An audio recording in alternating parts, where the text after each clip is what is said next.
नमस्कार। आप सब कैसे हैं? मुझे आपसे कुछ कहना है। काफ़ी साल पहले जब हम बिहार के पूर्णिया में रहते थे, ये तब की बात है। हम जब नए नए बिहार में पूर्णिया में रहते, तो वहाँ हमारे एक जान पहचान वाले, उनके आगे जो जान पहचान वाले हैं, उनसे हमारी दोस्ती हो गई।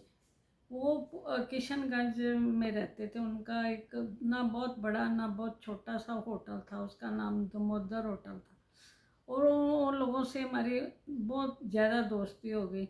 वो जब भी पूर्णिया आते, कभी बीमार होते तो डॉक्टर को दिखाने आते, कभी उनका बेटा होटल का सामान खरीदने आता। उनके बेटे को बहुत शौक था नई नई चीज़ें होटल के लिए लेके जाने की। वो ज़्यादातर पूर्णिया और एक शहर और है वहाँ से लेके जाता था। लेकिन जो पापा थे ना, वो बहुत असूलों वाले थे। वो चाहते थे किसी का कोई पैसा ना रखा जाए, किसी का कुछ नहीं। वो पुराने टाइप के बिल्कुल, मतलब ऐसे थे। उनकी मम्मी भी बहुत अच्छी थी। वो साधारण ज़िंदगी जीना पसंद करते थे, लेकिन बच्चा उनकी कोई सुनता ही नहीं था। उस बच्चे की, उसका ना केशव था, उसकी शादी हो चुकी थी, उसके दो बच्चे भी थे। क्योंकि बिहार में जल्दी जल्दी शादी हो जाती है। वो बच्चा भी छोटा ही था, लेकिन उसको लगता था मैं होटल का मालिक हूँ, मैं ये कर सकता हूँ, वो कर सकता हूँ। पापा मम्मी बहुत समझाते, वो कोई बात सुनता ही नहीं था। लेकिन पापा ज़्यादा परेशान होते, क्योंकि उन्होंने खुद होटल चलाया था, मेहनत से चलाया था। वो नहीं चाहते थे कि जो मेरी मेहनत है बर्बाद हो और आगे बच्चे का भविष्य भी बर्बाद हो।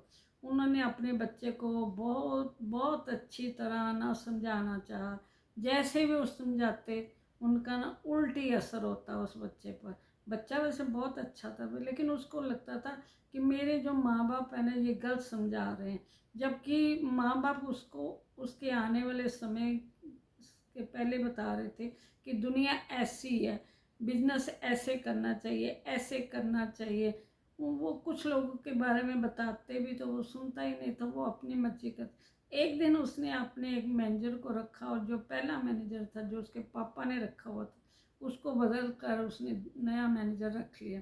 पापा ने बहुत समझाया, ये आदमी अच्छा नहीं, तेरे को बच्चे नहीं पता, इससे दूर रहो। लेकिन उसने अपने पापा की एक भी बात नहीं सुनी। वो उसको बहुत महत्व देता, जहाँ भी जाता उसको साथ लेके जाता। हर बुधवार वो पूर्णिया आता था, तब हमारे घर आता था। उसका मैनेजर भी हमारे घर आता था। उसको कुछ काम होता था पूर्णिया में, कुछ खरीदारी, कुछ पता नहीं क्या क्या काम होते थे। हर बुधवार आते थे, दोपहर को जरूर आते थे मिलने के लिए बुधवार। और धीरे धीरे हमारी आपस में ना बहुत अच्छी दोस्ती हुई। उनका सारा परिवार भी आने लगा, लेकिन हम लोग कभी किशनगंज नहीं गए थे, क्योंकि किशनगंज साइड में पड़ता था, उनको पूर्णिया में बीच में रास्ता था। और यहाँ शॉपिंग भी करते, डॉक्टर को भी, वो सारे डॉक्टर जो थे ना उनके पूर्णिया में थे। और भी कुछ काम, उनके रिश्तेदार भी ज़्यादा पूर्णिया में थे, आते जाते रहते। उसकी मम्मी पापा जब भी आते, वो तो बेचारे चुप रहते। वो मेरे को कहते कि आप ना बहन जी इसको समझाओ, ये तो बर्बाद हो जाएगा और हमें भी बर्बाद कर देगा।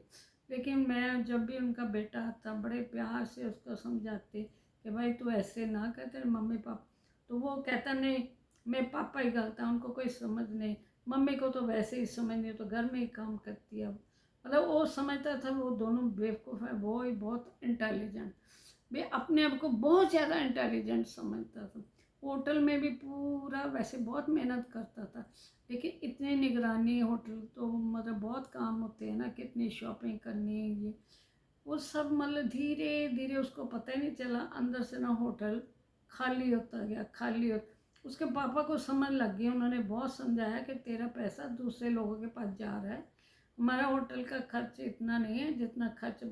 हर तरीके से समझाने की कोशिश, प्यार से, गुस्से से, मतलब बच्चे को लाड में लेकर। चाहे उसकी शादी हो चुकी, वो बच्चा ना बिल्कुल सुनाई नहीं करता। एक दिन वो ना, अब चांस की बात है, हमें किशनगंज जाने का मौका मिला। तो हमारे साथ जो उनके भी दोस्त थे, हमारे भी, वो भी गए थे। लेकिन रास्ते में ना कहीं हम किशनगंज से बहुत आगे गए थे, बारिश आ गई। तो हमने सोचा कि किशनगंज उनके होटल में थोड़ी देर रुक के फिर घर चलते हैं। जब उनके होटल में गए तो उन केशव बेटा ही था।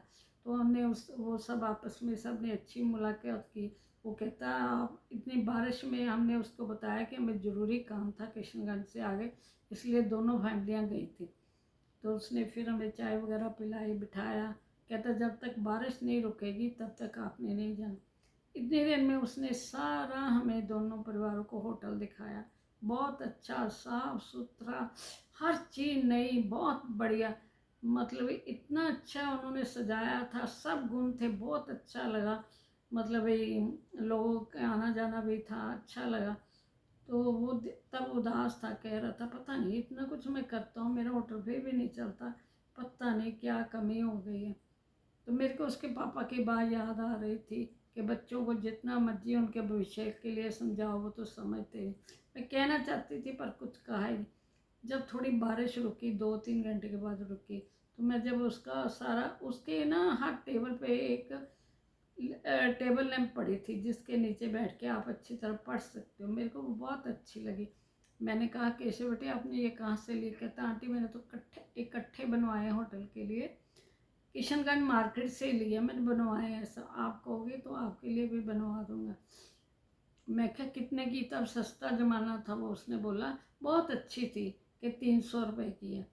तो जो हमारे साथ गए थे, एक उन्होंने एक मैंने ना ऑर्डर दे दिया। वो कहता है अगर बारिश रुकती है तो मैं भी आपको मार्केट से ला देता हूँ, लेकिन बारिश रुकी नहीं। वो कहता कोई बात नहीं, बुधवार को मैं आऊँगा ना तो ले जा, आपके लिए दोनों के लिए ले आऊँगा। हम लोग अपने घर आ गए, लेकिन वो बुधवार आया ही नहीं उस दिन। पता नहीं उसकी तबीयत खराब थी क्या थी। फिर दूसरे बुधवार भी नहीं आया लेकिन उसका मैनेजर आया दूसरे बुधवार। वो दोनों टेबल लैंप उसने पकड़ी हुई थी। उसने बोला कि आपका भाभी जी और उनका 600 रुपया हो गया। मैंने 600 रुपया निकाल के उसको दे दिया। उसने दोनों टेबल लैंप दे दी मेरे को। फिर थोड़ी देर बाद कहता मैं क्या आज केशव नहीं आया 2 हफ्ते से? कहता पहले तो पापा बीमार थे, इस बार वो आया था, रास्ते में एक्सीडेंट हो गया, उसको बहुत चोटें लग गई इसलिए मैं ना, वो रास्ते में ही है तो वो एक तो गाड़ी ठीक करा रहा है, बहुत चोटें तो नहीं लगी उसको, लेकिन वो चल फिर नहीं सकता। तो उसके जब एक्सीडेंट हुआ तो जो उसकी जेब में पैसे थे ना वो सारे पता नहीं कहाँ चले गए। तो उसने कहा कि भाभी जी से जाके ना 2500 रुपये लिया ताकि हम गाड़ी भी ठीक करा लें, वापस में जाना और कुछ खरीदारी के पैसे भी देने। मैं पहले तो हैरान हो गई। उस टाइम तो 2500 रुपये बहुत बड़ी चीज़ होती थी। मैं कहा कोई बात नहीं भैया का ध्यान रखना तुम केशव का। तो उस मैंने 2500 रुपये तो उसको दे दिए, तो वो चला गया। लेकिन अगले बुधवार भी वो नहीं आया। मेरे को समझने लगी। मैंने मेरे जिस दिन वो आया था उस दिन मेरे हस्बैंड बाहर गए हुए थे टूर पे। तो मैंने दूसरे भाभी जी से कहा, वो कहते पता नहीं क्या कोई बीमार हो गया होगा या। तब इतनी फ़ोन की भी सुविधा नहीं होती थी, मोबाइल भी नहीं होते थे, इतना सुविधा भी नहीं होती थी। हम लोगों के घरों में दूसरे फ़ोन भी अभी नहीं लगे थे क्योंकि हम लोग नए नए गए थे। तो बाद में थोड़ी देर के बाद ना, एक बुधवार छोड़ के तो वो केशव आया। मैं क्या केशव बेटे आपका जो चोटें लगी उसका क्या हाल है? तो आया नहीं इतनी देर से, हम तो उदास हो गए थे। कहता मेरे को चोटें लगी थी? मैंने कहा हाँ, दूसरे भाभी जी ने भी बोला कि तेरे को तो बहुत चोटें लगी थी। वो 2500 रुपये इस भाभी जी से ले गया, 2500 मेरे से ले गया, और अलग टेबल लैंप के अलग पैसे। कहता मैंने तो कुछ बोला ही नहीं ना, मेरा एक्सीडेंट हो। धीरे धीरे वो पूर्णिया मार्केट में गया खाना खा के। जब गया तो उसको पता चला कि बहुत सारे लोगों से ना, किसी को एक्सीडेंट का बोल के, किसी को पापा की बीमारी का बोल के, जिनसे पेमेंट लेनी थी वो सब पेमेंट उसने रख ली, जो देनी थी वो उसने दी नहीं, जो वहाँ से किशनगंज से। ऐसे ही उसने ना, ये मार्केट नहीं पूर्णिया वाली, जहाँ दूसरी मार्केट में भी वो जाते दूसरे, वहाँ से भी ऐसे ही किया और सारा पैसा लेके ना भाग गया। और वो बेचारा केशव बहुत दुखी हुआ, बहुत दुखी हुआ। एक तो होटल का नाम बदनाम हुआ, दूसरा सब लोग अपने पैसे, हमने तो नहीं कहा लेकिन बाकी लोगों ने ना अपने पैसे मांगने चाहिए। वो तो जो होटल का बाकी बिजनेस में तो बहुत बड़ी बड़ी अमाउंट होती है, उसको तो बेचारे को बहुत ज़्यादा नुकसान हो गया, बहुत नुकसान हो गया। इतना ज़्यादा कि वो होटल का अंदर से ना सामान भी बेचता था, छोटी छोटी चीज़ें जो कुछ भी खरीद, इसको पता ही नहीं चला, अंदर होटल भी खा गया। और अब इतना परेशान हो गया, इतना परेशान हो गया। वो पूछता था मैं क्या करूं, और कहता नहीं, लेकिन जो भी हुआ ना मैं सबके पैसे ज़रूर उतारूंगा। लेकिन अब वो उसका होटल चलना भी बंद हो गया। जो माँ बाप का कहना नहीं मानता उसको कोई ना कोई प्रॉब्लम तो ज़िंदगी में आती। धीरे धीरे उसके पापा को सब कुछ तो नहीं पता चला, फिर भी उन्होंने अपनी मेहनत से खड़ा किया था उसको, अपना टूटता देखकर उनको बहुत वो एक आदमी नहीं था, वो 2-3 जिन्हें मिले हुए थे उसका जब मैनेजर था। मतलब बहुत लोगों से उन्होंने लूटा, मतलब जो उनका होटल था उससे भी बहुत लूटा। उसके पापा बीमार होने लगे बहुत।